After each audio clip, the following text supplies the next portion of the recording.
আসসালামু আলাইকুম সুপ্রিয় শিক্ষার্থীরা, ভয়েস অফ ইকোনমিক্স পেজে আবারও তোমাদের সামনে এসেছি। আমি স্নাতক শ্রেণীর প্রথম অধ্যায় থেকে আজকে কিছু আলোচনা করব। গত ক্লাসে আমরা বাজার অর্থনীতি নিয়ে আলোচনা করেছিলাম। সেই বাজার অর্থনীতিতে চক্রাকার প্রবাহ নিয়ে আজকে তোমাদের সাথে আলোচনায় এসেছি। আমরা জানি বাজার অর্থনীতি বলতে বোঝানো হয় সরকারি হস্তক্ষেপ ব্যতীত ভোক্তা এবং উৎপাদকের পারস্পরিক ক্রিয়া প্রতিক্রিয়ার মাধ্যমে অর্থনৈতিক লেনদেন সম্পাদন হওয়া। বাজার অর্থনীতিতে জাতীয় আয়ে চক্রাকার প্রবাহটি অত্যন্ত গুরুত্বপূর্ণ একটি বিষয়। আমরা সাধারণত পৃথিবীতে দুইটি পক্ষ দেখতে পাই। বাজার অর্থনীতিতে আলোচ্য দুটি পক্ষ হচ্ছে, একটি পরিবার পক্ষ, অপরটি হচ্ছে ব্যবসায়ী বা ফার্ম। পরিবার পক্ষের হাতে রয়েছে উৎপাদনের উপকরণ, যেমন ভূমি, শ্রম, মূলধন, সংগঠন। এই প্রবাহ ফার্মসমূহের মধ্যে যায়, সে কারণে এটিকে বলা হয় উপকরণ প্রবাহ। ফার্মসমূহ উপকরণগুলো ব্যবহার করে বা উপকরণগুলোর সাহায্যে পরিবারসমূহের চাহিদা অনুযায়ী পণ্যদ্রব্য সেবা উৎপাদন করে, সেটি আবার পরিবারের হাতে আসে, এটিকে বলা হয় উৎপাদন প্রবাহ। উপকরণ প্রবাহ এবং উৎপাদন প্রবাহকে একত্রে বলা হয় প্রকৃত প্রবাহ। ফার্মসমূহ যেহেতু উপকরণ সাপ্লাই দেয়, পরিবারসমূহ থেকে উপকরণ যায় ফার্মসমূহের কাছে, তার বিনিময়ে পরিবারসমূহ ফার্ম থেকে পায় উপকরণসমূহের আয়, অর্থাৎ খাজনা, মজুরি, সুদ, মুনাফা। এটিকে বলা হয় আর্থিক প্রবাহ। উৎপাদিত পণ্য, সেবা এবং দ্রব্য ফার্মসমূহের কাছ থেকে পরিবারের হাতে আসে। এর বিনিময়ে পরিবারসমূহ উৎপাদিত পণ্য সেবার দাম পরিশোধ করে ফার্মকে, অর্থাৎ এটি হচ্ছে ব্যয় প্রবাহ। এই আয় এবং ব্যয় প্রবাহকে একত্রে আর্থিক প্রবাহ বলে। আমরা আজকে দেখব বাজার অর্থনীতিতে চক্রাকার প্রবাহ বলতে এই আর্থিক আয় প্রবাহ এবং ব্যয় প্রবাহের সমন্বয়টা কিভাবে ঘটে। আসো আমরা বোর্ডে একটি চক্রাকার চিত্রের মাধ্যমে বিষয়টি তোমাদের সামনে উপস্থাপন করি। আমরা প্রথমে দুইটি পক্ষ নির্ধারণ করছি। আমার একদিকে থাকবে পরিবার পক্ষ,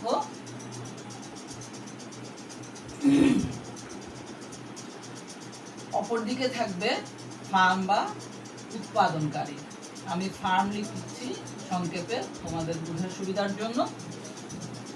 পরিবারসমূহের হাতে রয়েছে উপকরণ সেবা, অর্থাৎ ভূমি, শ্রম, মূলধন, সংগঠন। সেটি যাবে আমাদের ফার্মসমূহের হাতে।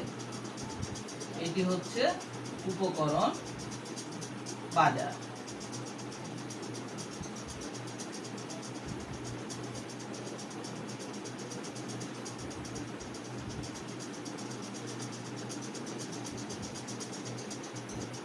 এটাকে আমরা উপকরণ প্রবাহ হিসেবে দেখাতে পারি, যেটি যাবে ফার্ম বা উৎপাদনকারীর দিকে। এই উপকরণ বা এই শক্তিগুলোর সাহায্যে ফার্মসমূহ উৎপাদন করবে দ্রব্য, সেবা, এবং সেগুলো যাবে পরিবার পক্ষের হাতে।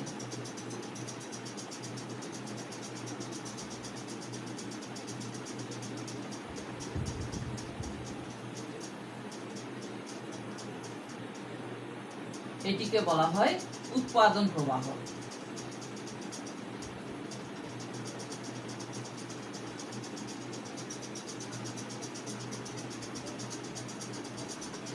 এখন ফার্মের উৎপাদিত পণ্যদ্রব্য এবং সেবার জন্য যে উপকরণগুলো পরিবার পক্ষ ফার্মকে যোগান দেয়, তার বিনিময়ে ফার্মের কাছ থেকে পরিবারে আসে উপকরণের আয়, দ্যাট মিনস খাজনা, মজুরি, সুদ, মুনাফা।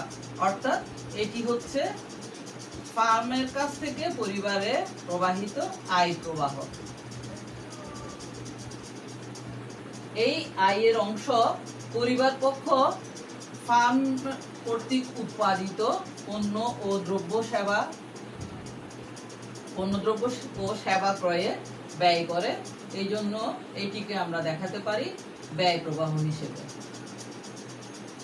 পৃথিবীর অনাদিকাল থেকে বর্তমান পর্যন্ত এই দুটি পক্ষ, অর্থাৎ পরিবার পক্ষ এবং ফার্মের মধ্যে এই উৎপাদন এবং উপকরণ প্রবাহ তথা প্রকৃত প্রবাহ এবং আয় ও ব্যয় প্রবাহ তথা আর্থিক প্রবাহের মধ্যে যে একটি চলমান প্রক্রিয়া সম্পাদন হয়ে থাকে সেটিকেই মূলত বলা হয় বাজার অর্থনীতিতে চক্রাকার প্রবাহ।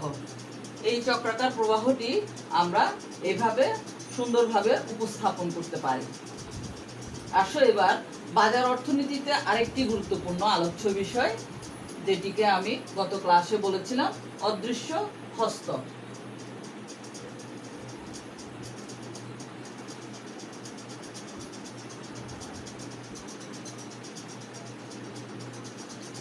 আমরা জানি বাজার বলতে এমন একটি পরিবেশকে বোঝানো হয় যেখানে আমাদের ভোক্তা এবং উৎপাদনকারীরা অর্থাৎ ক্রেতা এবং বিক্রেতা পারস্পরিক প্রক্রিয়ার মাধ্যমে তাদের মধ্যে লেনদেন সম্পাদন করে। অর্থাৎ বাজার কোনো স্থানের নাম নয়, এটি একটি পরিবেশের নাম। বাস্তব জীবনে বাজারের এই কার্যক্রমকে আমাদের কাছে বিশৃঙ্খল মনে হতে পারে, কিন্তু দেখা যাচ্ছে আপনা আপনি ক্রেতাদের বিভিন্ন ক্রিয়ার প্রক্রিয়ার মাধ্যমে বিক্রেতাদের ক্রিয়া প্রক্রিয়া সম্মিলিতভাবে বাজারের অর্থনৈতিক কর্মকাণ্ড সুশৃঙ্খলভাবে সম্পাদন করে। বাজারের এই বিস্ময়কর কর্মকাণ্ডকে অর্থনীতির জনক অ্যাডাম স্মিথ অদৃশ্য হস্ত বলে অভিহিত করেছেন। আমরা প্রতিনিয়তই দেখছি জীবিকার তাগিদে অথবা পৃথিবীতে নিজের অস্তিত্ব টিকিয়ে রাখার স্বার্থে মানুষ বিভিন্ন রকম অর্থনৈতিক প্রচেষ্টা সম্পাদন করে থাকে। এই অর্থনৈতিক প্রচেষ্টার একটি অংশ হিসেবে ক্রেতারা তাদের পছন্দ মতো পণ্য ক্রয় করার জন্য বাজারে উপস্থিত হয়, আবার বিক্রেতারা তাদের নতুন বিভিন্ন পণ্য পসরা সাজিয়ে ক্রেতাদের জন্য অপেক্ষা করে। আপনা আপনি ক্রেতারা তাদের পছন্দের পণ্য কিনে নিয়ে আসে, আবার বিক্রেতাদের কোনো পণ্যই অবিক্রিত থাকে না। এই সুশৃঙ্খল বাজারের ক্রিয়াকেই বলা হয় মূলত অদৃশ্য হস্ত। এই আলোচনার পরে আমরা যাব অর্থনীতির দুটি দিক নিয়ে বা দুটি শাখা নিয়ে আলোচনায়। একটি হচ্ছে ব্যষ্টিক অর্থনীতি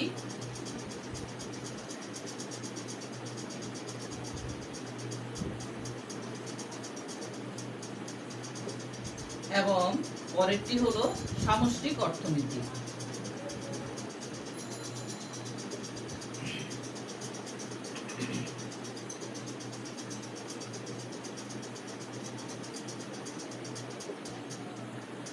অর্থনীতির বিভিন্ন তথ্যকে অত্যন্ত সুশৃঙ্খলভাবে উপলব্ধি করার জন্য 1933 সালে সুইডেনের অসলো বিশ্ববিদ্যালয়ের অধ্যাপক র্যাগনার নার্স অর্থনীতিকে দুটি শাখায় বিভক্ত করেছেন। প্রথমটি হচ্ছে ব্যষ্টিক অর্থনীতি বা মাইক্রো ইকোনমিক্স এবং অপরটি হচ্ছে সমষ্টিক অর্থনীতি বা ম্যাক্রো ইকোনমিক্স। আসো আমরা এবার জেনে নিই ব্যষ্টিক অর্থনীতির প্রামাণ্য সংজ্ঞা কি হতে পারে। ব্যষ্টিক অর্থনীতির ইংরেজি প্রতিশব্দ মাইক্রো ইকোনমিক্স গ্রিক শব্দ মাইক্রোস থেকে এসেছে, যেখানে মাইক্রোস শব্দের অর্থ হচ্ছে ক্ষুদ্র। অর্থনীতির প্রতিটি চলককে আলাদাভাবে বিশ্লেষণ করার নামই হচ্ছে ব্যষ্টিক অর্থনীতি। আমি আবারও বলছি, অর্থনীতির প্রতিটি চলকের আলাদা বা পৃথক বিশ্লেষণ করাকেই বলা হয় ব্যষ্টিক অর্থনীতি। যেমন কোনো একটি ফার্মের আয় ব্যয় অথবা কোনো একজন ব্যক্তির ভোগ বিনিয়োগ সঞ্চয় ইত্যাদি বিষয়কে আলাদাভাবে উপস্থাপন করা বা আলোচনা করার নামই হচ্ছে ব্যষ্টিক অর্থনীতি। আসো এবার আমরা জানবো সামষ্টিক অর্থনীতির প্রামাণ্য সংজ্ঞা। সামষ্টিক অর্থনীতির ইংরেজি প্রতিশব্দ হচ্ছে ম্যাক্রো ইকোনমিক্স, যেটি এসেছে গ্রিক শব্দ ম্যাক্রোস থেকে, আর ম্যাক্রোস শব্দের অর্থ হচ্ছে বিশাল। সুতরাং আমরা বলতে পারি অর্থনীতির সামগ্রিক আলোচনা বা কোনো চলকের সামগ্রিক বিশ্লেষণকে বলা হয় সামষ্টিক অর্থনীতি বা ম্যাক্রো ইকোনমিক্স।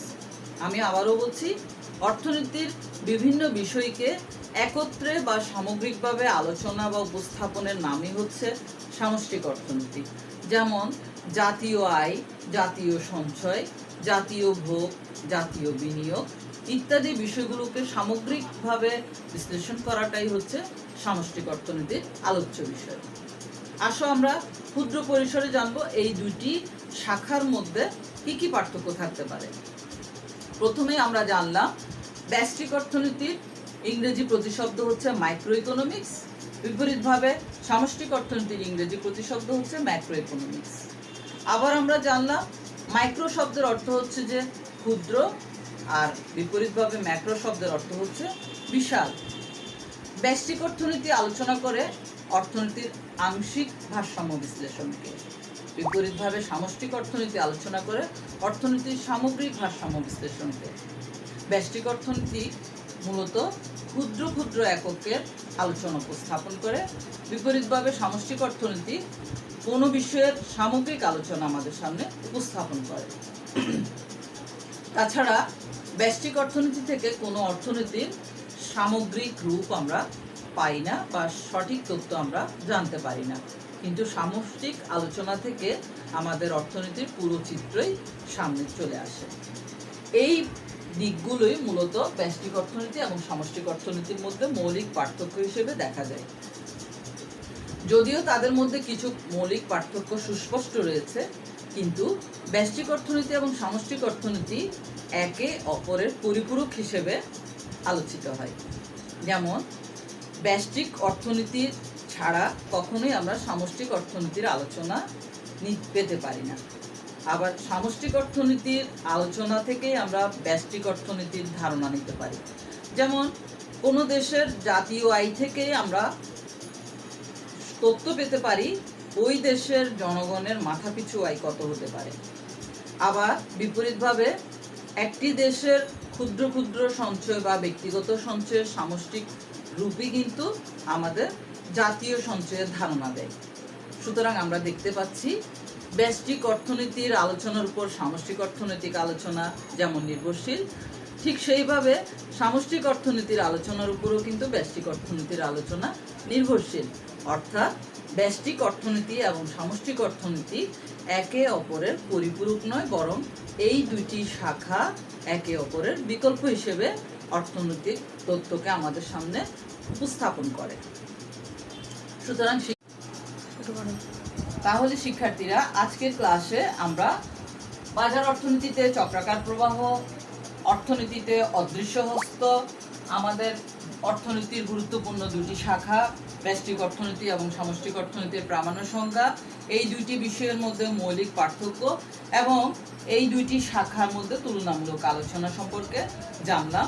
আশা করছি তোমাদের পড়াটা সহজ হবে। তোমাদের কোনো প্রশ্ন থাকলে আমাকে ইনবক্সে জানাতে পারো। আগামী ক্লাসে আমি চেষ্টা করব সেগুলোর উত্তর দেওয়ার জন্য। সেই পর্যন্ত ভালো থেকো। খোদা হাফেজ। আসসালামু আলাইকুম।